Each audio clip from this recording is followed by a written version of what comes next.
On the Siberian highway toward the end of the 19th century, Anton Chekhov's carriage overtakes two ramshackle carts weighed down with men, women, and children, and filled with their modest possessions.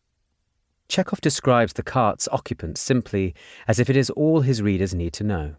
They are migrants. Chekhov is on an arduous quest to visit Sakhalin Island, the frigid encampment where Russia's prisoners, political exiles, and convicts alike are sent to endure hard labour. A social activist and physician, as well as a renowned writer of fiction, Chekhov would return from his journey to pen a searing exposé of abuse at Sakhalin. He looks at the carts again.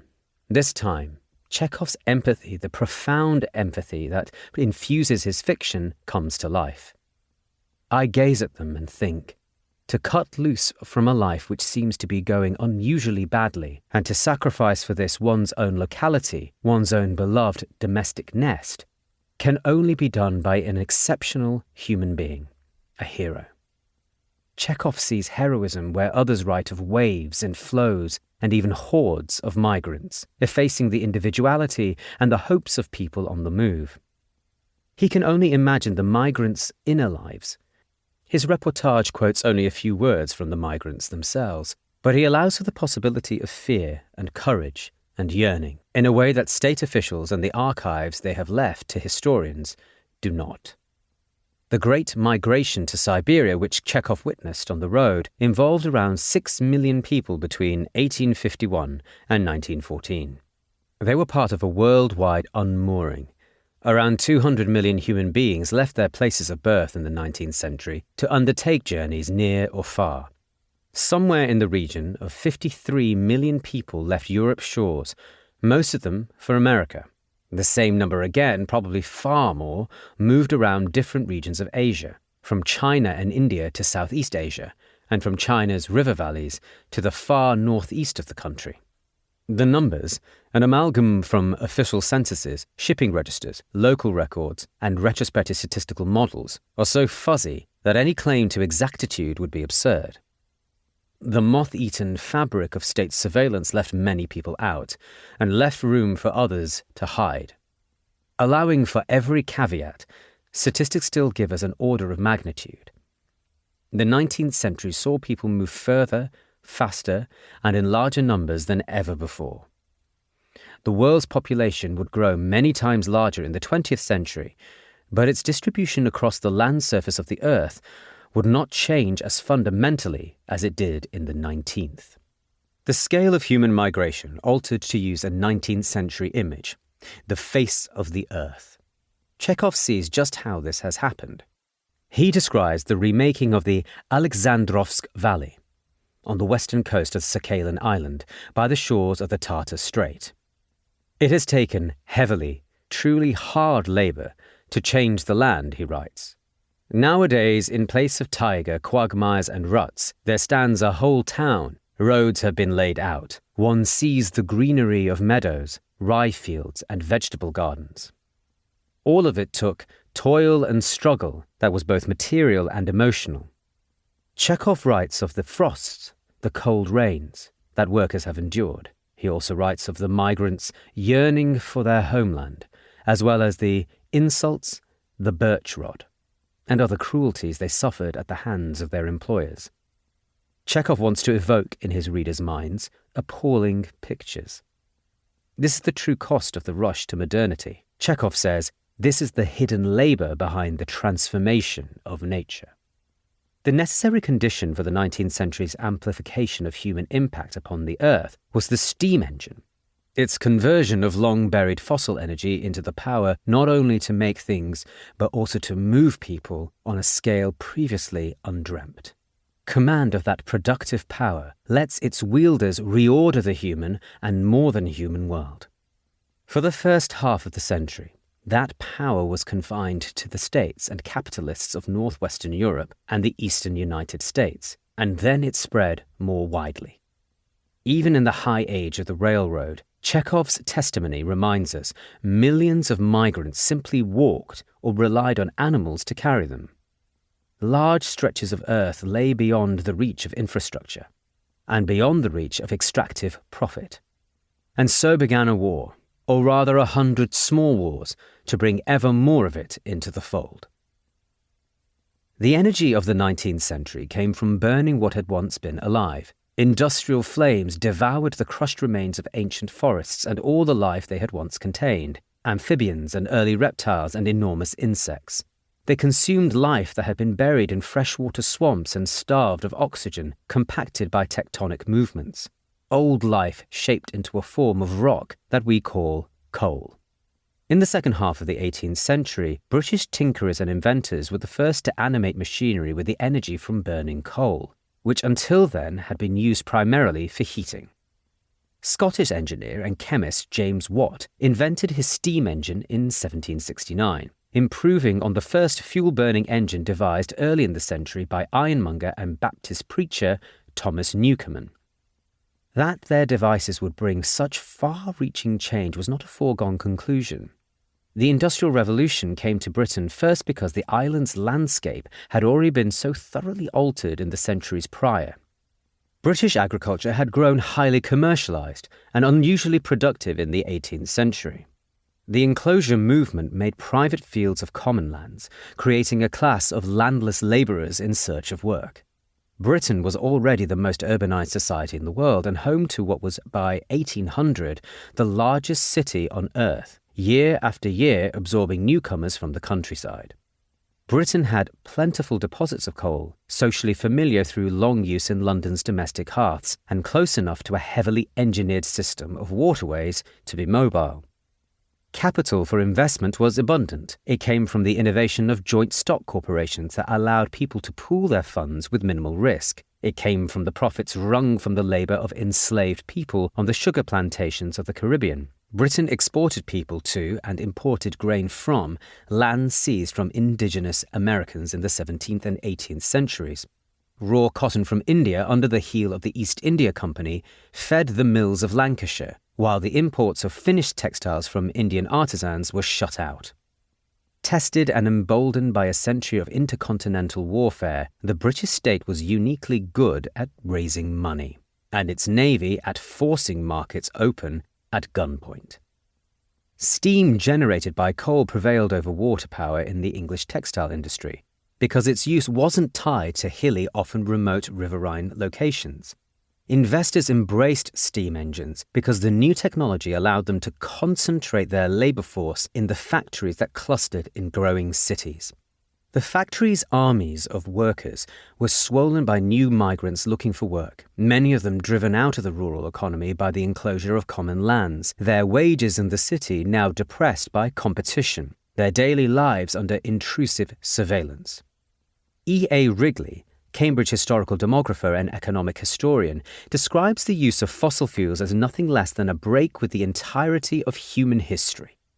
Fossil energy represented a breaking free from dependence on photosynthesis. It was a kind of freedom that would previously have been beyond the reach of human imagination, a freedom that people could hardly have known how to want. In what Wrigley describes as an organic economy, that is, every economy ever until the advent of fossil fuels, plant photosynthesis was the source of and limit to all that it was possible for human beings to make. With sudden access to a vast stock of fossil energy, human productive power was decoupled from the growth cycles of timber, from the seasonality of rainfall and river flow. It was suddenly possible to imagine the unimaginable, freedom from wind, water, and earth. In the eyes of contemporaries, only the language of magic could adequately capture how Watt's engine bestowed mastery over the elements. Mechanical engineer and patent agent John Ferry Jr. wrote that steam power reminded him of oriental fables of those beneficent and laborious genii, who could raise populous cities in the midst of deserts, excavate subterraneous palaces, create fountains and cascades of water, and transport their favourites from place to place. Here was a force, Glaswegian physician and scientist Andrew Ure wrote, that could be made to animate millions of complex organs, infusing into forms of wood, iron, and brass an intelligent agency. Here was a power at the command of man, which transcended the majesty of animal muscle. The trunk of an elephant that can pick up a pin or rend an oak is nothing to it. Here was a power, above all, to which no limits can be assigned. The steam engine expanded human beings' ability to feed and adorn and clothe, to educate and entertain themselves. Fairey's account of steam's epochal power listed its many uses. Steam power is also applied for twisting silk, for spinning flax and worsted into thread, and winding sewing thread into balls, coining money, cutting diamonds, grinding glass plates, grinding spectacle glasses, making lace, printing books and newspapers, making pins, bending card wires and button shanks, dressing hats, making weavers' reeds, grinding snuff, grinding drugs of all kinds, making mustard, grinding chocolate, making lozenges, making soda water, and even for chopping sausage meat. Tens of thousands of migrants arrived in Britain's industrial cities every year. They came to work in factories. They apprenticed themselves to trades. They worked as tailors and ironmongers. They worked in quarries and mines to furnish the factories with the fuel and ore they needed. They came because rural life had become precarious and oppressive for those without land. I took it upon myself at once to become my own master, one anonymous worker wrote to the journal Working Man's Friend. On first encounter, Britain's industrial cities must have felt like another planet. The water ran a rainbow of pungent textile factory dyes. Enveloped by smog, it felt different just to breathe. You stand in Manchester, journalist Angus Bethune told readers of the Morning Chronicle in 1850. And this is what they would see. There is smoky brown sky overhead, smoky brown streets all round piles of warehouses. The tinge of darkness in the atmosphere may be seen making a line of at least 40 miles in length, observed Scottish chemist Robert Angus Smith, who would go on to study the phenomenon called acid rain. The Reverend John Molesworth, who organised the Manchester Association for the Prevention of Smoke, declared at a public meeting in May 1842 that Manchester's smoke was all that people saw, tasted and felt. Molesworth might well have been the world's first pressure group against air pollution. Manchester appears barely disguised as Coketown in Charles Dickens' Hard Times. Looking at the sky, interminable serpents of smoke trailed themselves for ever and ever, and never got uncoiled. It was amply clear to those who lived through the first blast of industrial growth that burning fossil fuels changed everything. The air, the water, the soil, even people's bodies. Other species suffered the assault of the new industrial world. Robert Holland, a botanist who worked with the North Lancashire Agricultural Society, described the effects of smoke on Manchester's parks. Trees stunted, dying, flowers struggling to bloom and sometimes their species scarcely recognisable. The smoke was like a distorting coating that turned nature mutant. Lancashire ornithologist F.S. Mitchell described how the vitiated atmosphere of Manchester affected birds, destroying their sources of food and stripping them of the shelter of protective foliage. Through any ecological disruption, some species find a niche to flourish. One, Mrs. Howis, horticulturist, published a far-sighted guide to a new nature. She called it Rus in Herb, or flowers that thrive in London gardens and smoky towns. Smoke paved the way for the triumph of the London plane, a cross between the American sycamore and the eastern plane tree. Its brittle bark, which flakes and renews itself, acts like an outer shield, protecting the tree against attack from the tiny toxic particulates of pollution. Once an adornment to the city's most exclusive neighbourhoods, half of all the trees in London today are planes. As people struggled for breath, they saw in smoke the hope of a better future. Anti-smoke activists in Manchester had a difficult time mobilising support so long as smoking chimneys were a symbol of progress. Thank God smoke is rising from the lofty chimneys, the Irish writer William Cook Taylor wrote from Bolton in 1842, because its absence indicates the quenching of the fire on many a domestic hearth, want of employment to many a willing labourer, and want of bread to many an honest family. There could be permanently smokeless cities, thought William Nicholson, smoke inspector of Sheffield. But who would want them, he mused, when a smokeless country with its purer air, clear skies and more sunshine would be a country of universal poverty. Witness here the birth of an idea so powerful that it has reverberated around the world for almost 2 centuries.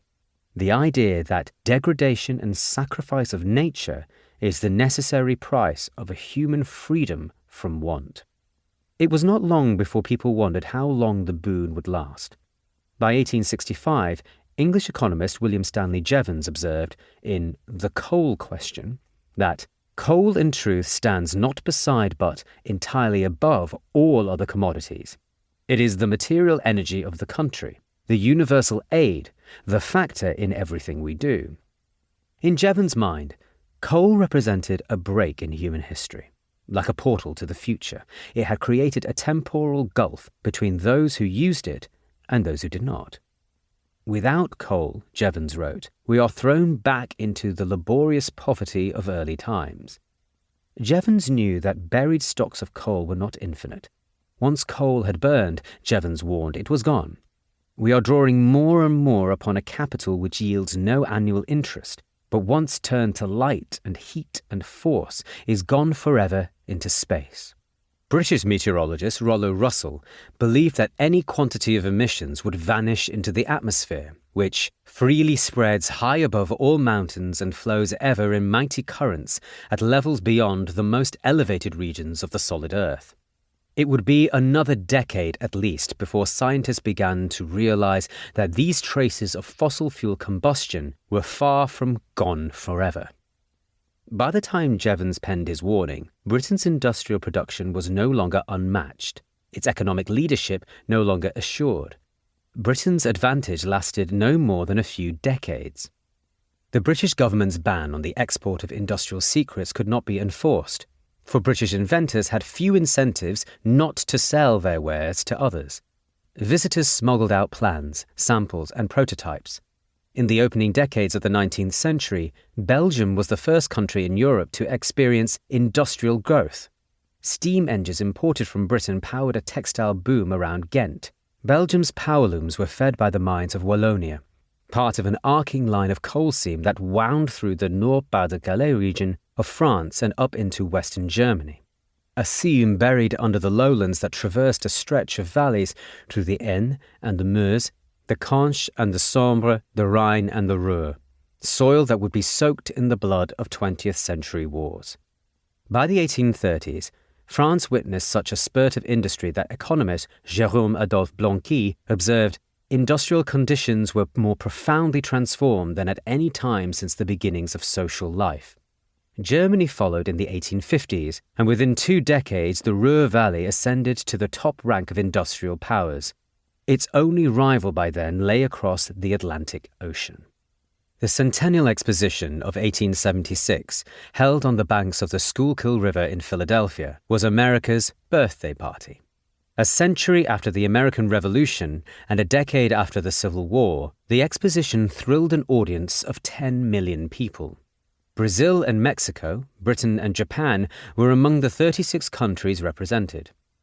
London's Crystal Palace exhibition of 1851 had been the first to celebrate a new industrial age.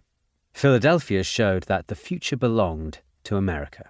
The exposition displayed a vision of nature reshaped by technology. It sat at the gateway city to a hub of metalwork and glasswork and dyeing, an industrial region that sat above 3/4 of the world's store of the anthracite coal that was almost pure carbon, knitted together by the Pennsylvania Railroad, the largest industrial corporation in the world.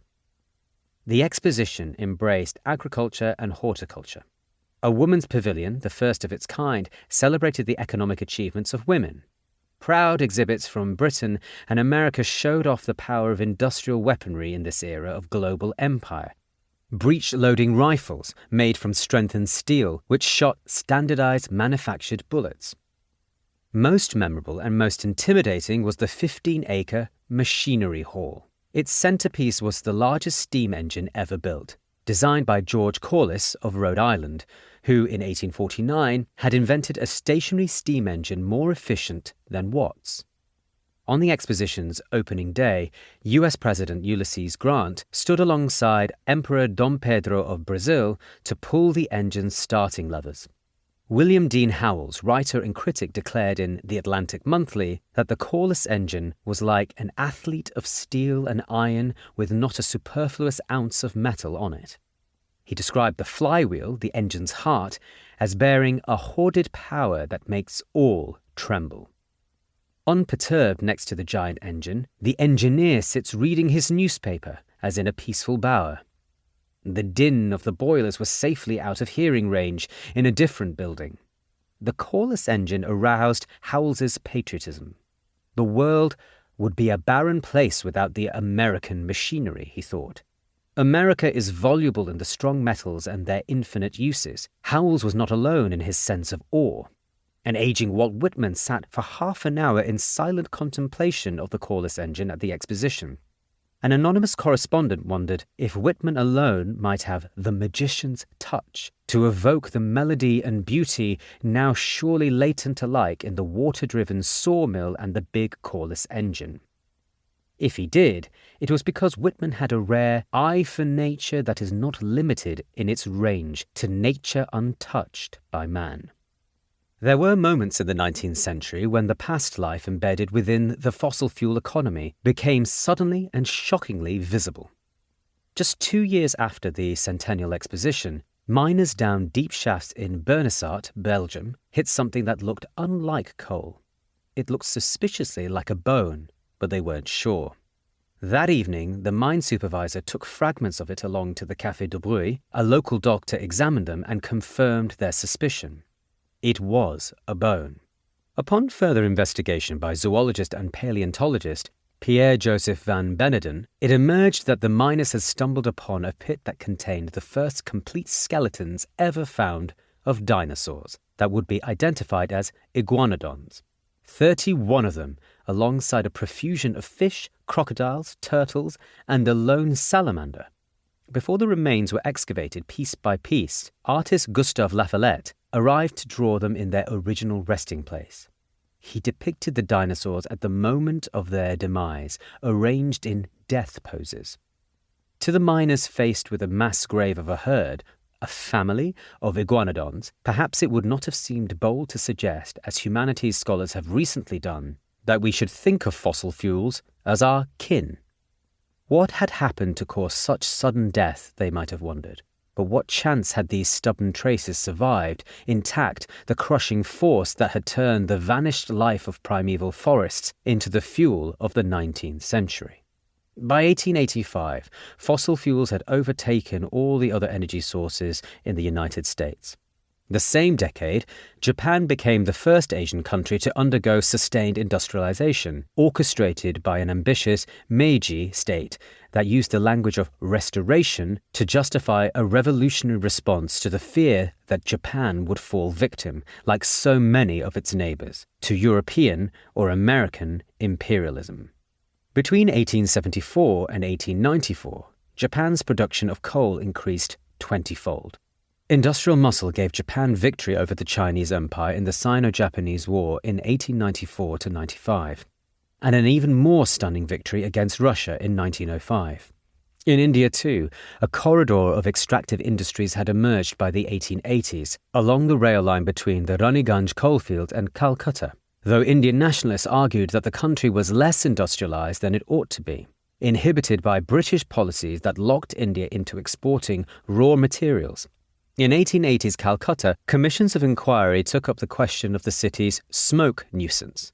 Smoke inspectors adopted a practice from Britain's northern cities, producing daily colour-graded sketches of the smoke's intensity, sketching an archive of a changing sky. In 1898-99, Calcutta's inspectors recorded black smoke emanating from a sample of 18 factory chimneys for between 10 and 17 minutes in every hour on average. The 1890s also saw the earliest recognition of how the century of coal might affect the planet in the distant future. In Stockholm, the Swedish chemist Svante Arrhenius carried out a series of painstaking manual calculations of how much heat the Earth received from a full moon. Arrhenius was an electrochemist by training and his radical doctoral thesis on electrolytes had so perturbed the examiners that it only barely passed. He was concerned with the history of previous ice ages and what might have caused them. Arrhenius narrowed in on the role of carbon dioxide in the atmosphere. He estimated that halving the amount of atmospheric CO2 would lead the planet's temperature to fall by between 4 and 5 degrees Celsius, and that doubling it would raise temperatures by 5 to 6 degrees. Arrhenius recognized that burning coal released significant amounts of carbon dioxide into the atmosphere.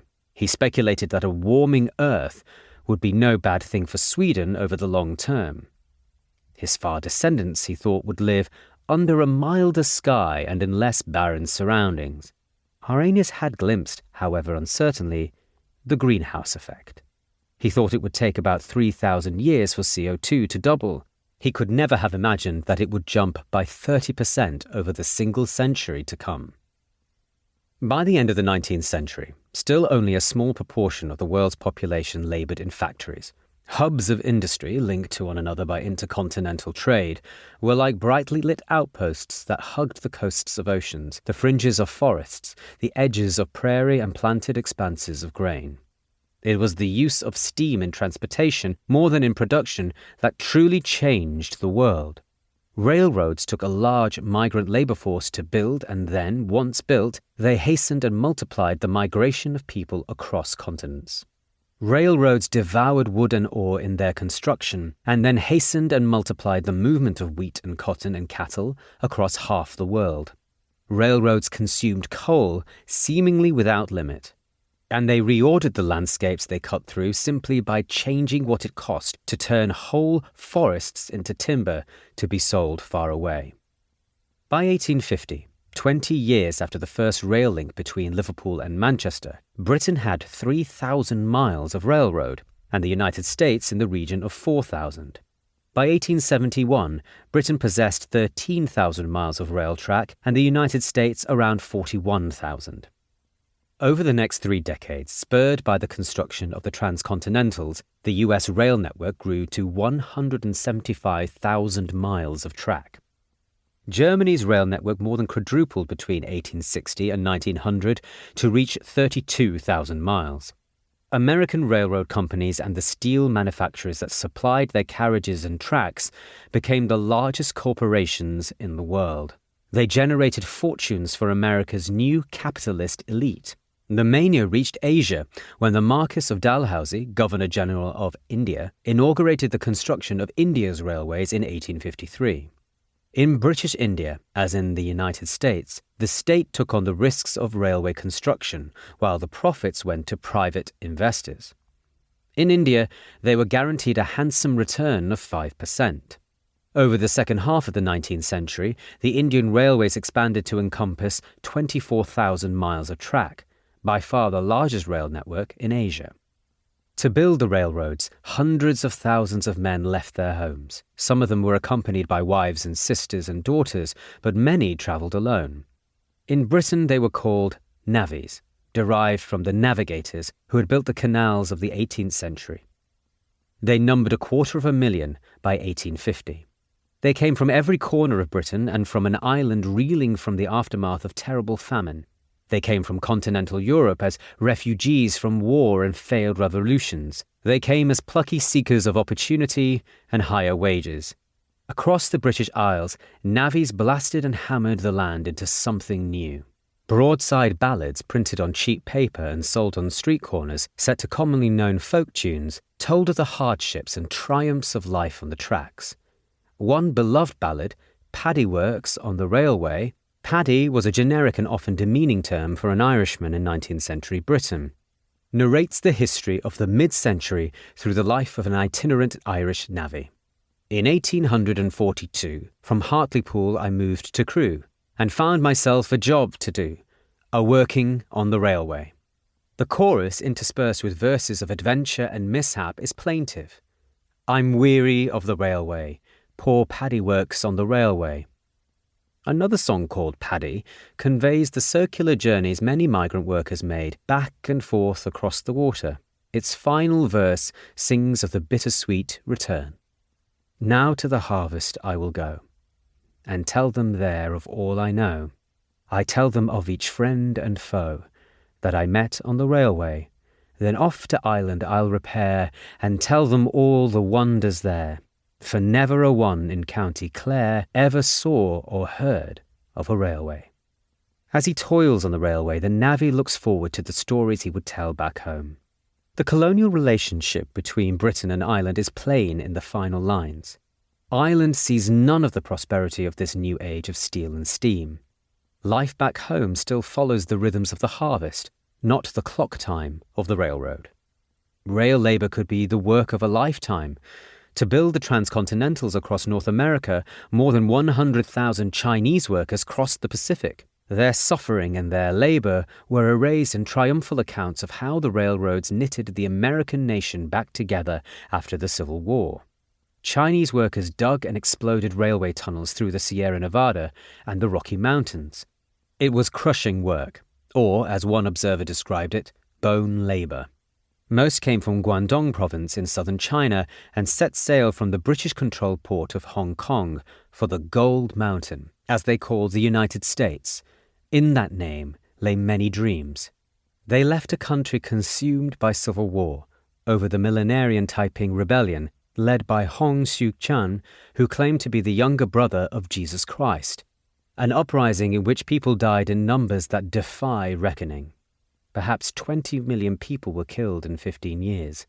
Refugees from the fighting were assailed by at least 8 different kinds of troops who march and countermarch around their former homes. Those who could muster enough to pay labour recruiters to take them to North America were among the more fortunate. Theirs were journeys in search of freedom from terror. New trials awaited them across the sea. The Chinese workers who formed 90% of the workforce of the Central Pacific Railroad Company carried what traces of home they could. A traveller through the region noticed that railroad stores sold pipes, bowls, chopsticks, large sallow cast iron bowls for cooking rice, lamps, joss paper, Chinese writing paper, pencils and India ink, Chinese shoes and clothing imported ready-made from China. Further north, through the harsh winters of Montana, Chinese labourers worked on the North Pacific Railroad. They reshaped the rugged landscape around them. For more than 20 miles, a visitor to the worksite reported, workmen are seen digging, chopping, lifting, blasting, cursing, and shouting. Trees are crashing down, earth is flying from countless shovels, and huge rocks are being riven and scattered from all sides. All we know about the lives of many Chinese workers is what they left behind. Since the 1970s, archaeologists have excavated their residential camps, discovering fragments of small objects that hint at the workers' struggles to forge community and to keep up a respectable appearance to their fellows. Metal razors, toothbrushes with bone handles, and clothing fasteners. In India, the 1860s saw the construction of a railway line between the coastal metropolis of Bombay and the inland city of Pune. Like the Sierra Nevada, the Western Ghats posed a formidable obstacle. Engineers had to turn the stupendous natural inequalities of the precipitous hills into a series of uniform inclined surfaces, until the whole rugged and inhospitable region has been smoothed down. Within 3 decades, the railway had reduced India to 1/20th of its former dimensions. The railway consolidated the state's control over Indian territory and precipitated a renewed assault on nature. India's railways demanded a prodigious consumption of mineral or vegetable food in the shape of coal, coke, or wood. Vast quantities of iron and steel and water to supply the engines. India's ecology menaced every scheme. Storm surges threatened the stability of railway bridges and the lives of thousands who built and used them. In 1897, a bridge collapsed amid late monsoon rains in Mysore. The packed train that was crossing at the time tumbled into a river and flood, and 150 passengers died. As infrastructure diverted watercourses and altered drainage channels, a surge of malaria followed. Railroads deepened the chasm of freedom in the 19th century, the chasm between those who had it and those who lost it. For white settlers in North America, Australia, and New Zealand, freedom meant the freedom to move. and freedom to acquire land without the least regard for the many native communities who had prior claims to it. There was nothing but land, the narrator Jim Burden says in Willa Cather's 1918 epic of migration to the Midwest, My Antonia. Not a country at all, but the material out of which countries are made. The US Congress passed the Homestead Act in 1862, granting to every settler family 160 acres of land after 5 years of continuous residence and improvement for nothing more than a token registration fee. Homesteaders needed homes. Chicago firms distributed by rail millions of house construction kits issued in standard sizes to a balloon-framed pattern. They were made of light, milled wood and held together by nails. Chicago firms also shipped out vast quantities of wood for fences to mark the edges of each family's property and to protect crops from livestock. On an 1871 estimate, the value of the fences alone was around $1.7 billion. Who can impress the forest, bid the tree, unfix his earth-bound root? The usurping King Macbeth had asked in the play that Shakespeare wrote almost 3 centuries earlier at the threshold of Europe's aggressive turn to empire and conquest. Now the Chicago timber merchants were doing just that. The mixed hardwood forests of northern Michigan, Wisconsin, and Minnesota had their earth-bound roots unfixed. They were taken apart to be transported as timber to farmsteads across the Great Plains. In place of forests grew cultivated fields, which demanded more wood for fencing from even further away.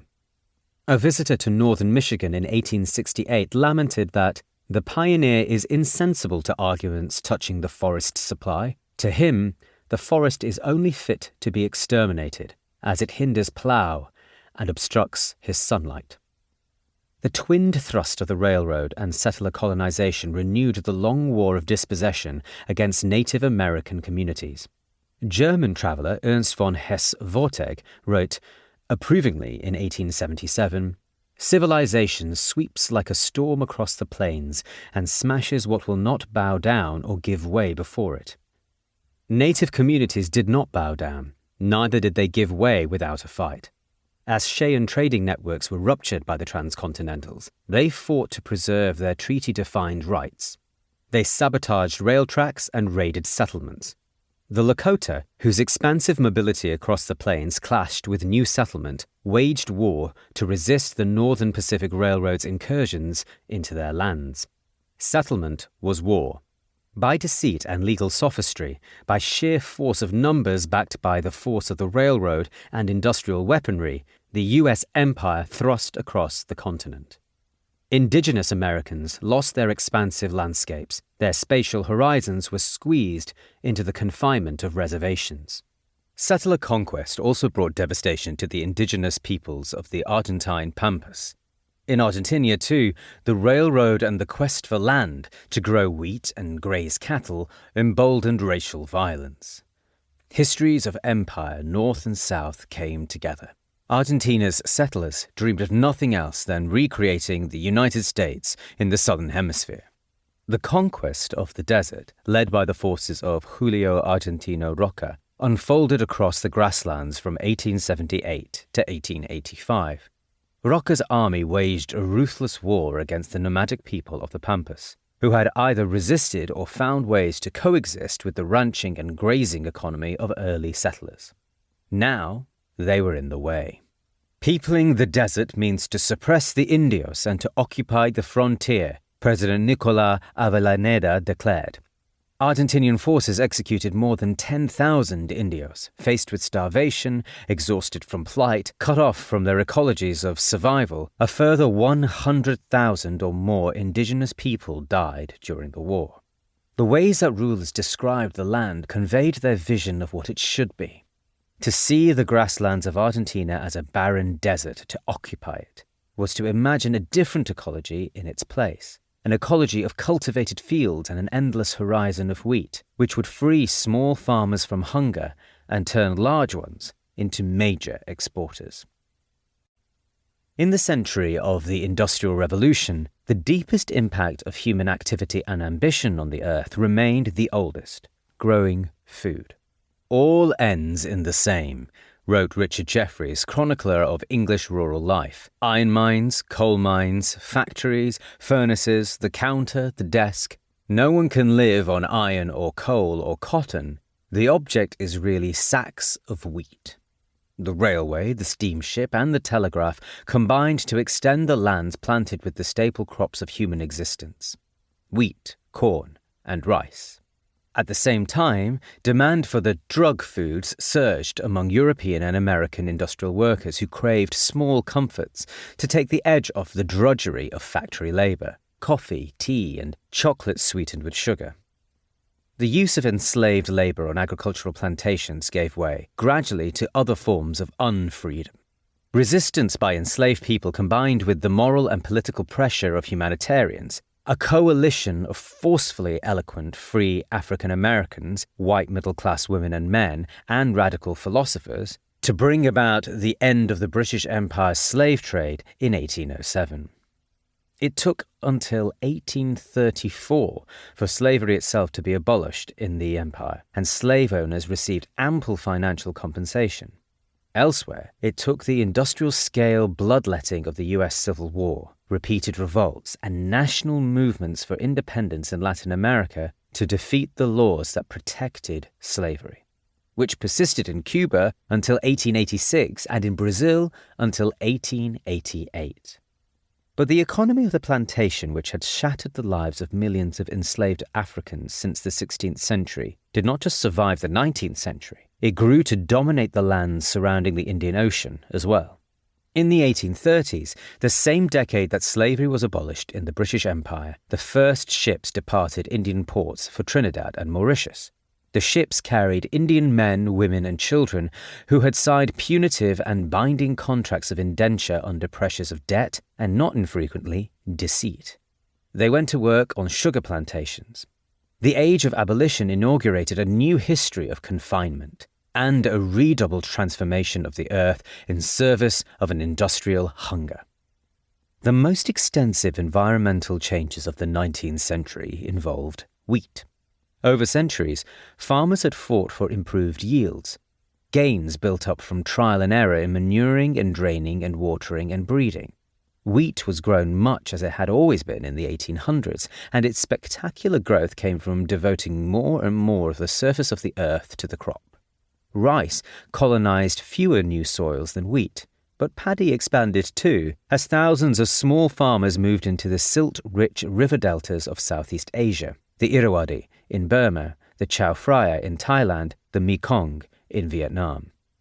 In North America, the tall grass prairie of wild rye, switchgrass, and blue stems, and the shorter grasses of the drier West and the Rocky Mountain foothills all turned to acres of wheat and grass. Multifarious human and more than human ecologies made way for a single crop.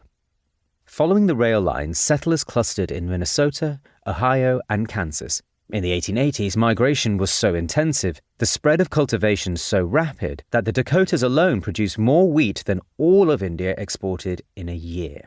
In the last decade of the 19th century, the heart of the wheat boom moved north to the Canadian prairie, first to Manitoba, and then to Alberta and Saskatchewan.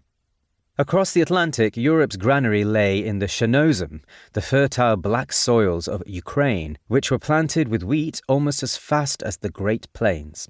By the end of the century, the wheatlands unfurled like a roll of ochre paper across Argentina and Australia. Wheat took over the arid lands of Punjab in India's northwest, made possible by the British construction of the most extensive network of irrigation canals anywhere in the world. In Punjab, one British official observed, irrigation was not designed to assist agriculture and diminish the losses from seasonal vagaries, but to create it where it did not exist. Between the 1890s and the 1910s, more than 1 million Punjabis moved west to the region bordered by the Beas and Sutlej rivers on one side and the Jhelum on the other. Theirs was an eager, state-sponsored migration to newly built canal colonies that covered 13 million acres. Migrants went, as ever, in search of security, leaving an eastern Punjab where land was scarce and life was hard. Migrants took courage from the colonial government's lavish promises of plenty. Village communities broke up as some families seized the opportunity to migrate and others chose not to go, or were turned down by recruiters for being too poor or too unhealthy. A Punjabi folk song warns aspiring migrants against needless ambition. Allah will give us food and water. Why have you gone to the canals? The allure of land proved irresistible. The colonial state did not just decree that each parcel of land take a regular repeating shape in complete squares. The state also chose the canal colony's population to conform to Victorian notions of race, fitness and heredity.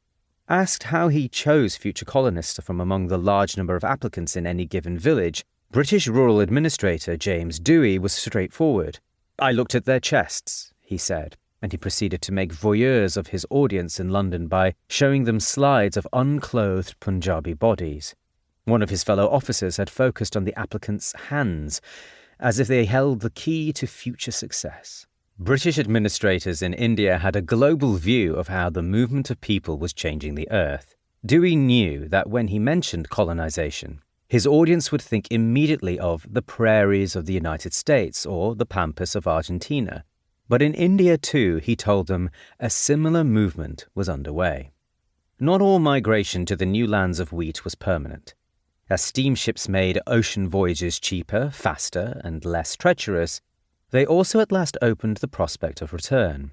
Beginning in the 1870s, Argentina's wheat boom depended on the oscillating migration of labourers from the Po plains of Italy, where livelihoods had suffered because cheap American wheat was being imported to feed urban Italians. In Argentina, they came to be known as golondrinas, or swallows, suggesting that their transatlantic journeys were as seasonal and as natural as the migration of birds. "We Italians are the worker bees of the Argentinian hive," boasted journalist Luigi Barzini in 1902. In fact, Argentina exists because of Italian labour. Along the rail lines from Buenos Aires, new settlements came up with familiar names: Nueva Torino, named for the city of Turin, and Colonia Cavour, named for the hero of Italian reunification. The characteristic village gates of Piedmont and Lombardy now adorned the Pampas, complete with village squares and churches in an Italian style. Most of all, Italian migrant workers would have recognized the furrowed, watered fields they went to farm, just like at home, but so much bigger. They transplanted across the South Atlantic the alfalfa that they knew so well for use as hay and forage. Throughout the world, rail and steam elongated the journey of grain from farm to table, twisted and stretched it across continents. In the process, wheat turned from an item of commerce into a form of capital to be invested in land, machinery, and speculative ventures to generate further wealth. The grain elevators of Chicago, giant warehouses for storing, sorting, and grading wheat, allowed the produce of hundreds of individual farms to be piled together and sold as an abstract commodity in markets around the world.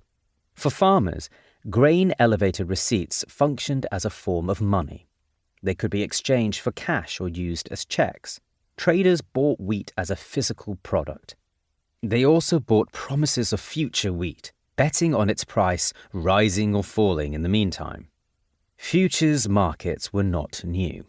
Medieval merchants in Mediterranean Europe and traders at the Dojima Rice Exchange of Tokugawa, Japan, had devised contracts agreeing prices for future deliveries. They did this to hedge against a ruined harvest or a superabundant one that would drive down the market. They priced in the ever-present risk of loss in transit. Chicago's trade in futures was on an altogether larger scale. It remade landscapes around the world in the expectation of future profit. Between the 1850s and the 1900s, the world grain trade grew almost 10 times larger, from 3.8 metric tons to 37.7 million. In 1850, Britain was self-sufficient in wheat. By the end of the century, it was the world's largest importer by far. A single global market in wheat drew in North America, Australia, Argentina, Russia, and India. China alone, among the major producers, remained outside it. Chinese wheat and rice were grown only for domestic consumption through a century when China's trade was devastated by the debilitating conjunction of civil war and European aggression. The telegraph brought about a convergence in prices. In 1903, a Tsarist official witnessed an astonishing scene. On the marketplace, in Nikolaev, one of the most important southern ports, I had an opportunity to observe a fact which a short time ago would have been altogether incredible. When farmers arrived at the market, their first question was, "What is the price in America according to the latest telegram?" By that year, Russia surpassed the United States as the world's largest exporter of wheat, barley, rye, and oats. Steamships did even more than rail to enlarge the global market in rice, a crop that grows best in river deltas. Rice expanded simultaneously with wheat and always provided a larger proportion of the daily calories of people for whom it was the main staple. The completion of the Suez Canal in 1869 cut the journey time between Asia and Europe. The journey between London and Singapore was between 10 and 12 days shorter than before, and so catapulted Burma into the position of the world's largest exporter of rice. Until the 1850s, Burma's ruling Konbaung dynasty had banned the export of rice. Its kings held to a fundamentally different conception of the value of rice as a food. Rice, Burma's rulers thought, should provide sustenance for the local people. It was not a commodity to be sold abroad. The East India Company had other ideas. Following the defeat of the Konbaung dynasty by British forces in 1852, Burmese rice began to reach European markets, where it was used not primarily as food, but rather as starch, as animal feed, and as an ingredient in liqueurs and brandies. By 1905, Burma's rice exports had grown almost 20 times larger than they had been in 1855, and over the same decades, the expanse of Burma given over to paddy expanded from 700,000 acres to more than 6 million, much of it at the expense of forest. By the turn of the 20th century, Burma's rice exports to its close neighbours, to Bengal and Madras in India, to Singapore and Malaysia, surpassed the traffic of rice to Europe. Burmese farmers grasped similar opportunities in the Irrawaddy Delta that their counterparts in Punjab sought in the wheatlands of the canal colonies. But where the colonial state encouraged cultivation of Punjab with grants of land and startup costs to farmers, Burmese rice farmers were on their own. They had little money to invest.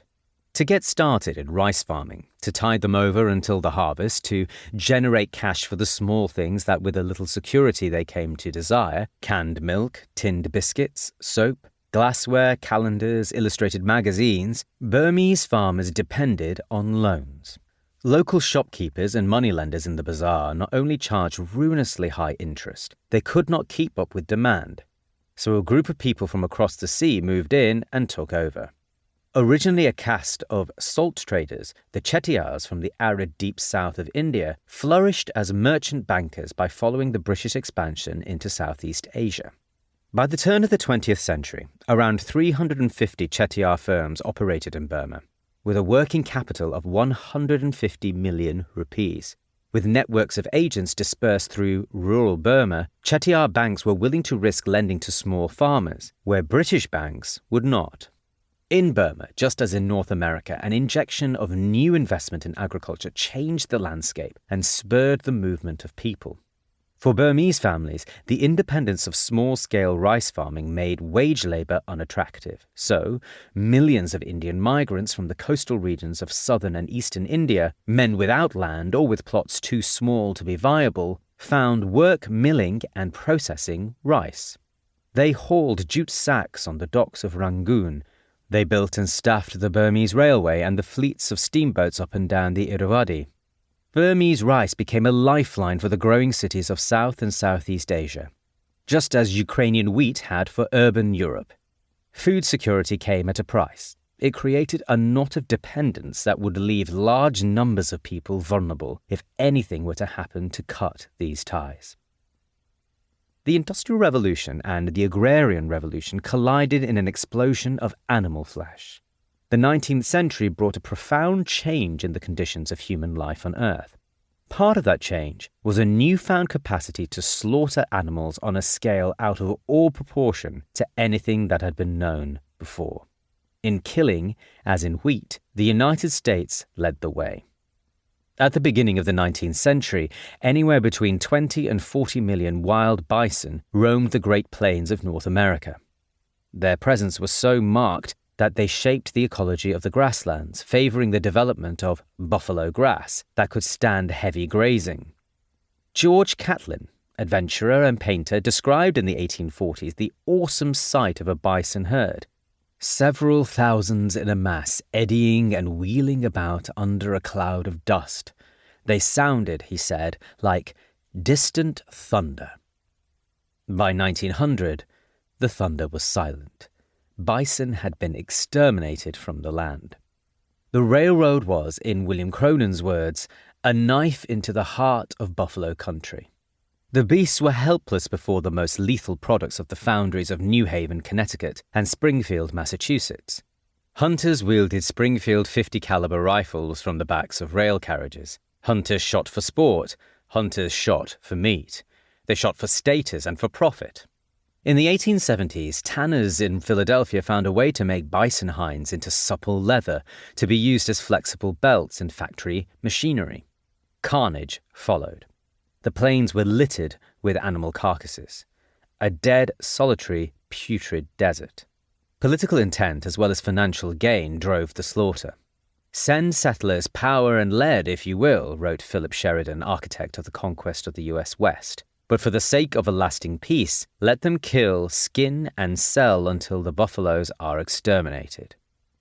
So grievous would be the harm this inflicted upon the indigenous peoples of the plains, Sheridan knew, that it would pave the way for conquest. Then your prairies can be covered with speckled cattle. Buffalo country became cattle country. What followed was a bonanza of beef. At the beginning of the 19th century, the average European ate 15 kilograms of meat each year. A little over a century later, they ate 50 kilograms of meat, and Americans even more. The dinner table of the Turner family, mill workers in northern English town of Huddersfield in the 1870s, working people who could hardly be described as wealthy, exemplifies the change. Meat had become a daily necessity, where for earlier generations it would have been a luxury. In a typical week, the Turners ate, on Monday, a bit of cold meat, on Tuesday, a hash, on Saturday, a bit of sausage, and on Sunday, the usual joint.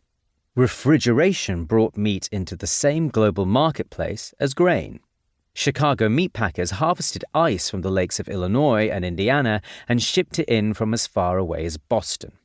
Humans had always struggled against decay, salting and drying meat to store it for future need.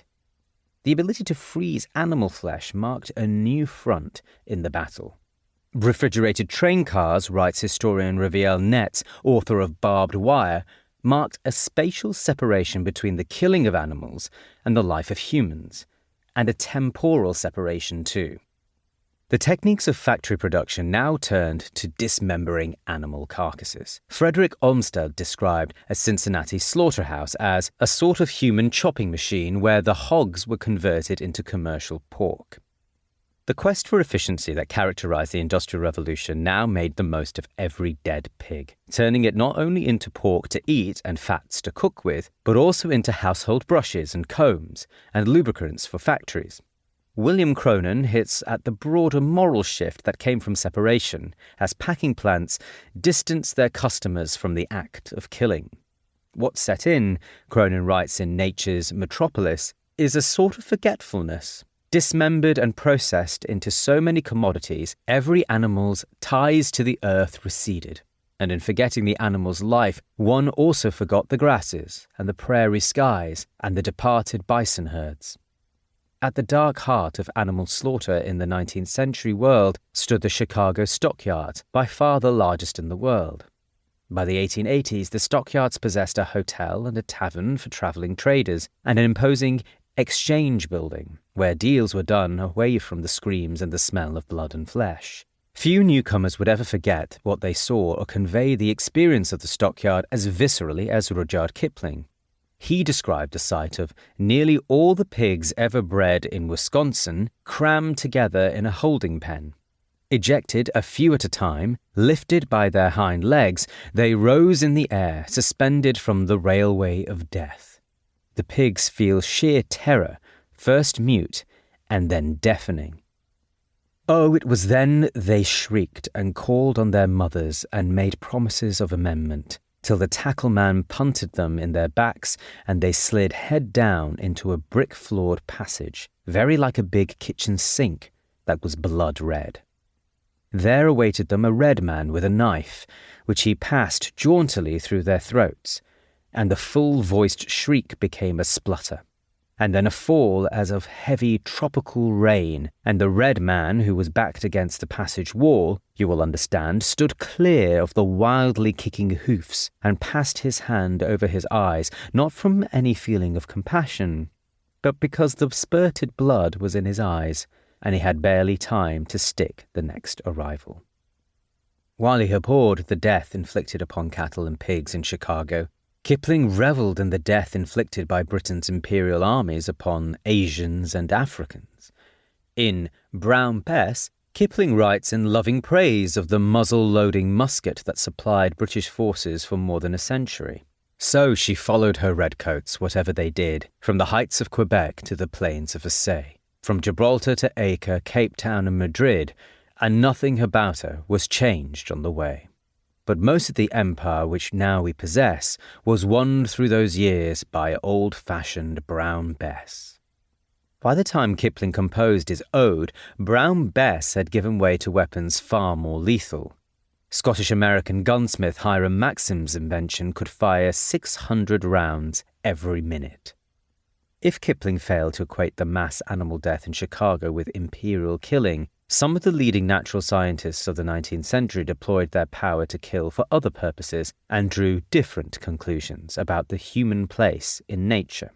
Alfred Russel Wallace, English naturalist, explorer, and co-discoverer with Charles Darwin of the theory of evolution through natural selection, had spent many years in the 1850s and 1860s travelling through the Indonesian archipelago. Wallace was a cultured and intelligent man, more sensitive to cultural difference and to human suffering than many among his generation. But emboldened by the zeal of scientific mission, aided by the racial privilege that gave him easy access to Chinese and Dayak labour, and protected by an armoury of factory-made guns, Wallace went on a killing spree. Without shame, Wallace describes how he shot at an adult orangutan, repeatedly, until the wounded creature fell with a crash and thud like the fall of a giant. His legs and his hip bone were broken. The base of his spine was completely shattered. Bullets were lodged in his neck and in his jaw. Wallace had the corpses of the many orangutans he shot skinned and their bones boiled to make perfect skeletons to be shipped off to Europe for display in museums of natural history. It is hard not to believe that the ability to inflict death gave Wallace an overwhelming sense of entitlement to subdue any living being for the purposes of his research. 5 years into his time in Southeast Asia, isolated and stricken with malaria, Wallace came to a startling, fevered realization. Why do some die and some live? Wallace asked, reflecting on the vast variations in flora and fauna he had seen on his travels. His answer was that, on the whole, the best fitted live. Wallace had discovered the long-sought-for law of nature that solved the problem of the origins of species. In no fit state to publish his thoughts, Wallace shared his insight with his hero, Charles Darwin, who had been thinking along similar lines. They presented the work jointly, though Darwin would receive the greater share of both acclaim and infamy. The ideas of Wallace and Darwin punctured the presumption of human uniqueness in nature, much to the dismay of religious authorities. They built on the work of German naturalist and polymath Alexander von Humboldt, and before him, the Swedish biologist and creator of the modern system of taxonomy, Carl Linnaeus, who in Systema Naturae of 1735 included human beings in his scheme of animal classification.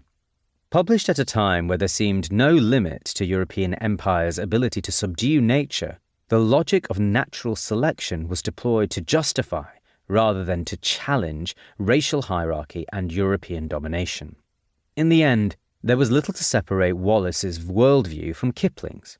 Wallace wrote, "If the tide of colonization should be turned to New Guinea, there can be little doubt of the early extinction of the Papuan race, a warlike and energetic people who will not submit to national slavery or domestic servitude must disappear before the white man as surely as do the wolf and the tiger. Of all the technologies that fostered a sense of invulnerability in the minds of people with power, few were as important as the portable firearm. The magnified scale of both animal and human killing was no coincidence. Both were in service of a project of conquest, of lands and soils and minerals and energy and people.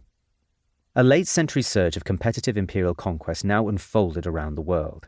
The steady pounding fire of Maxim guns produced a profound moral as well as a devastating physical effect, wrote an agent of Cecil Rhodes' British South Africa Company, describing the brutal British war against the Ndebele Kingdom of Zimbabwe. No corner of the earth was safe. In Southeast Asia, the French invaded Vietnam and Cambodia in the 1860s. In the 1870s, the British took control over most of Malaya through treaties with local leaders negotiated at gunpoint. The British conquest of Burma was complete by 1885. The final phase of the Dutch conquest of Indonesia, which had started in the 17th century, led to a genocidal war in Aceh, lasting until 1908. And at the Berlin Conference of 1884 to 85, the European powers cynically divided the African continent among themselves, creating 50 colonies under the doctrine of effective occupation. The last European power to acquire colonies, Germany, now waged brutal wars of extermination to suppress the Maji Maji rising in Tanzania and against the Herero people in Namibia. British expansion in southern Africa brought ruin to independent kingdoms. The United States, too, embarked on an empire of conquest in the 1890s, annexing Hawaii, Puerto Rico, Guam, Cuba, and the Philippines, all in 1898. Not to be outdone, a rapidly industrializing Japan sought its own regional empire, first through the takeover of the island of Hokkaido in 1869, seizing the lands and ruining the livelihoods of the indigenous Ainu, and then, in 1910, annexing Korea. Aghast at the undignified spectacle of Chicago street vendors shouting for the attention of passers-by, Kipling reached for an unexpected analogy. The salesman reminded him of starving people at famine relief camps in India. He said, and he added, that "I had sooner watch famine relief than the white man engaged in what he calls legitimate competition. The one I understand, the other makes me ill." Why, in a century of unprecedented abundance of grain, was Kipling so familiar with the image of famine camps in India? And what about them did he understand, such that they disgusted him less than the voluble commerce of migrants to an industrial American city? Between 1876 and 1879, amid the global agricultural boom, the Deccan Plateau and parts of northwestern India suffered from famine as severe as any ever recorded. Simultaneously, famine took the lives of between 9 and 13 million people in the 5 northern provinces of China, Shandong, Zhili, Shaanxi, Henan, and Shaanxi. Over the same grim years, famine affected Java, Egypt, and the northeast of Brazil. In the 1890s, famine again ravaged Siberia in 1891 to 92 and central India 1896 to 97 and 1899 to 1900.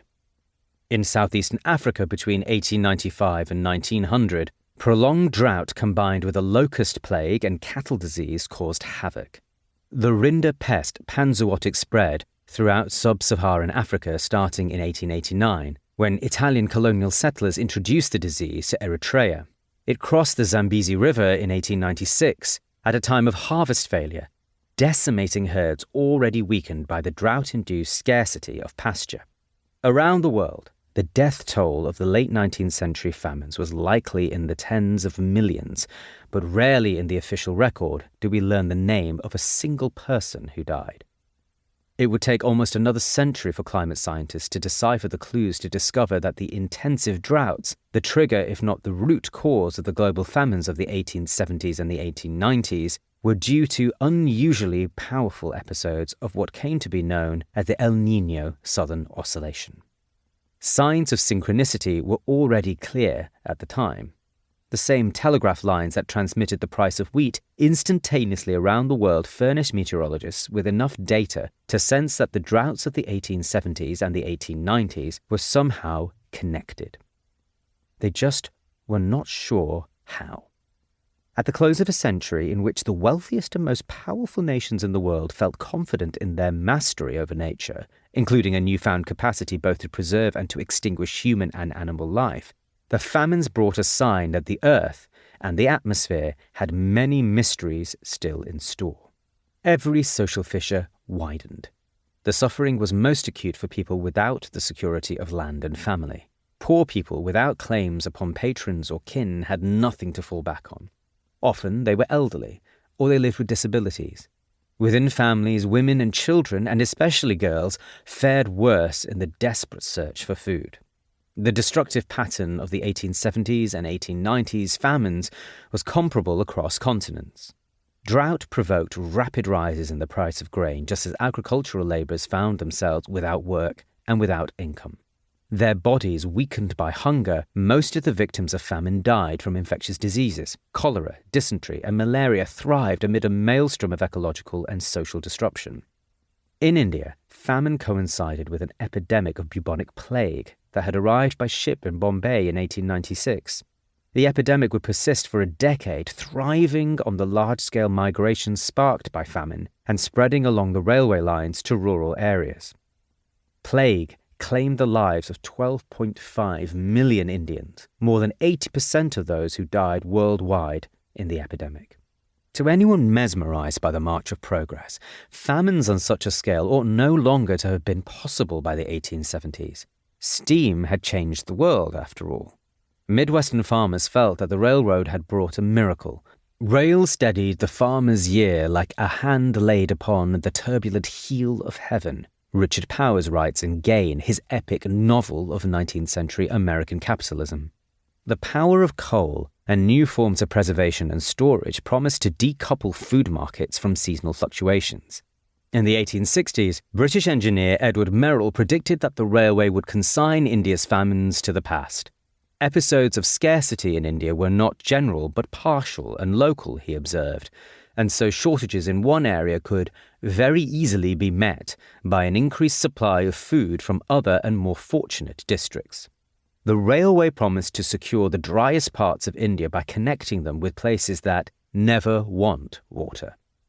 Boosters were blinkered by their own inflated ideas of how far the railways reached. However impressive the maps and statistics of railway expansion, large parts of the rural world were not near rail lines. This was deliberate and self-reinforcing. States and investors saw no reason to build railroads to regions of precarious rainfall or limited mineral wealth, or to places without obvious strategic value. On the road to Siberia from Tyumen to Tomsk, Chekhov reported that one should not believe the official story that rail had tied Russia together. This hideous, pock-marked strip of land, this foul smallpox of a road, is almost the sole artery linking Europe and Siberia. A century after the famines in the 1970s, India's National Sample Survey found that still 72% of all journeys in rural India were made on foot. In North China, the Taiping Rebellion and its aftermath wrecked the waterways and undermined the Qing state's capacity to buffer insecurity or to step in with relief. While the infrastructure of the 19th century mitigated the vulnerability of well-endowed farmers to seasonal fluctuations, it deepened the environmental insecurity of those, a substantial majority of people in the world, who could not access that infrastructure or didn't have the purchasing power to benefit from it. The interlocking of global grain markets only deepened the vulnerability of those locked out. Even if the railway had gone everywhere, the risk of famine would still have lurked in the inequalities of wealth and landholdings that deepened in the 19th century. Writing in 1851, C.H. Lushington, India's railway commissioner, had cautioned that the agrarian lands of the Ganges Valley were sublet in very small portions and worked by farmers without capital who lived from hand to mouth. They lacked the surplus of grain that would make it worth their while to sell in distant markets connected by rail. Lushington worried that railway lines would cut through small holdings, dividing them further. He feared the serious and tangible injuries that would come from the way the railway built over natural floodplains. A quarter of a century later, his fears proved prescient. Even if markets work like clockwork, one historian of famine observes they can only make the most of existing resources given their initial distribution across a community. And grain markets never were like clockwork. The shape they took came from government decisions, which in turn responded to pressure from merchants and investors, and also reflected deep-seated beliefs about whose lives were worth saving. For those without land or income, the only path to survival lay in being able to appeal to others' sense of obligation, charity, or mortal fear. The British government of India, wedded to the doctrine of free trade, pleaded helplessness before the brute forces of nature. Life and death in India were governed by an unpredictable monsoon climate, they insisted. India was ineluctably a land of famine. This is what Kipling meant when he wrote that famine camps were a phenomenon he could understand, though Chicago he could not. For a British elite that trumpeted its technological mastery over the world, backed by steam and liberalism, admitting that nature reigned supreme in India could have been discomforting. But it proved convenient enough for its displaced responsibility for starvation onto Indian society, which had apparently failed, unlike white Europeans, to transcend the dictates of nature. By the last quarter of the 19th century, the claim that famine was a natural disaster rung hollow. Even Florence Nightingale, so fated by the British establishment as the nursing heroine of the Crimean War, admitted that the land of India is not especially subject to famine. India's farmers were industrious, she said, and they compare favourably with other races in capacity to take care of themselves. Nightingale concluded that the famine showed that, as colonial rulers, we do not care for the people of India. A New York Times correspondent went further, describing a state of society in India whose only parallel in recent times was to be found in American slavery. Others turned to satire amid so much suffering. Viliappa Pillai, court poet of the South Indian kingdom of Sivagangai, penned a narrative poem in which the Lord Shiva tells starving villagers that he, too, was powerless to act.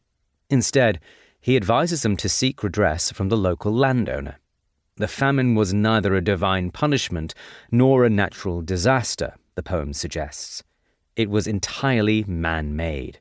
Even the gods were helpless before the political economy of the British Empire. The famine spurred a further migration of people, not pioneers or settlers, but refugees who took to the roads in search of bare subsistence. They were people whose rains and soils, whose landlords and governors had betrayed them. In India, hungry people moved in the hundreds of thousands to British famine relief camps. They received a minimal cash wage and basic rations in exchange for the hard labour of extending India's infrastructure to benefit those already well off. They laid roads, built bridges, dug irrigation canals. For those in drought-affected parts of South India, the coffee and tea plantations of Ceylon, Sri Lanka, a short journey across the Palk Strait, provided jobs. 2 decades later, in the regions of southern Africa worst affected by the fatal convergence of famine and cattle plague, rural Transvaal and Bechuanaland, whole villages were abandoned by people who moved in search of survival.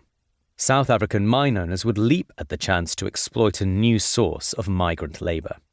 Migration was not an option open to all. Village officials in India concerned with preserving order tried to stop people from leaving. Recruiters at the emigration depots rejected as unfit for labour those whose bodies were weakened by what they had suffered. Writing of the desperate attempts of people to escape Sakhalin Island during the Russian famine of 1891-92, Chekhov observes how the landscape itself limits human choices. But among the obstacles which restrain people from escaping, the path to the sea is more formidable than the waves. It is not the crossing of, or even the fear of drowning in, this sea that is difficult and frightening, but the route to the sea itself. The impassable taiga, the mountains, the permanent damp, the mists, hunger, the lack of human beings, and in winter, the dreadful frosts and snowstorms. It is these things that are the true allies of surveillance. When faced with climactic disaster, the impossibility of migration for so many people stands out as much as the scale of departure. Commenting on the Victorian famines, Alfred Russel Wallace, a committed socialist, began to question the power structures that had made his own work possible. Wallace argued that the oppressions of imperial rule were a blot on the amazing scientific advances of the 19th century. 2 decades of recurrent famine in India, he wrote, were a disgrace to our rule. The final and absolute test of good government is the well-being and contentment of the people, Wallace insisted, not the extent of empire or the abundance of the revenue and the trade. Tried by this test, how seldom have we succeeded? At the heart of imperial power in the industrial cities of Western Europe and North America, administrators and scholars and investors were sure, by the end of the 19th century, that they had mastered nothing less than life itself. Confident that natural processes were both predictable and controllable, wise administrators discerned statistical regularities across so many individual instances of birth, death, illness, and migration. From there, they could draw conclusions about the population as a whole. Over the course of the century, even at the level of individual and family experience, it became clear that something fundamental had changed. In 1800, in every part of the world, fewer than half of all people born survived to adulthood. By the end of the century, in Western Europe, North America, and Japan, the average lifespan broke the barrier of 40 years for the first time in human history. By 1900, life expectancy at birth in most parts of Europe was between 46 and 48 years. This revolutionary change in the conditions of life was a cumulative result of the 19th century's environmental history. The span of Europeans' and Americans' lives expanded because swathes of prairie had been planted with wheat and hundreds of millions of cattle and pigs and poultry were killed for meat. Diets improved for all but the poorest people.